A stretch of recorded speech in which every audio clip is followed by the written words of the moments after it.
À l'allure où vont les choses, je pense bien que le football, ça va prendre un coup. Le football sera vu d'une autre manière et le football va perdre de la valeur. Même, je pense que le football a déjà perdu de la valeur, mais ça risque de perdre encore 2 fois de la valeur. Mais à un moment donné, ça suffit. À un moment donné, ça suffit. Qu'est-ce qui se passe?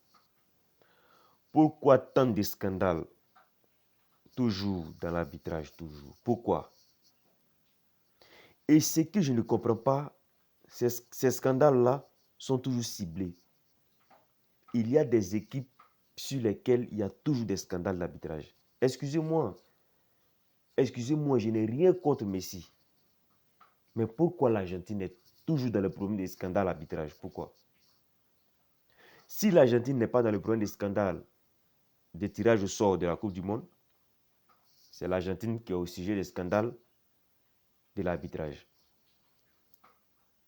Bon, le match d'hier, chers abonnés, chers collègues, chers amis sportifs, qu'est-ce qu'on va dire? Ce sont les mêmes choses qui se répètent. L'Argentine a eu des actions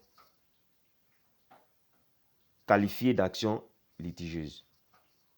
L'Égypte aussi en a eu. Mais pourquoi pour l'Argentine, quand c'est en faveur de l'Égypte, on ne sanctionne pas l'Argentine, mais quand c'est en faveur de l'Argentine, on sanctionne l'Égypte? Sur le dernier but, sur les 2 derniers buts, quand même, monsieur l'arbitre, monsieur le textile, le français, vous avez carrément gâté vos noms. On parle et on reparle, mais les mêmes choses continuent. Donc dites-nous, en même temps, on va arrêter de regarder le football, on va se concentrer sur autre sport. Parce que le football a perdu sa valeur. On ne peut pas suivre un match de football et les décisions seront seulement pour une seule, pour une seule personne ou bien pour une seule équipe. Ce n'est pas normal. Sur ce coup, l'Égypte a été en griffe volée parce que l'Argentine est toujours favorisée. Lionel Messi a toujours la faveur des décideurs du football.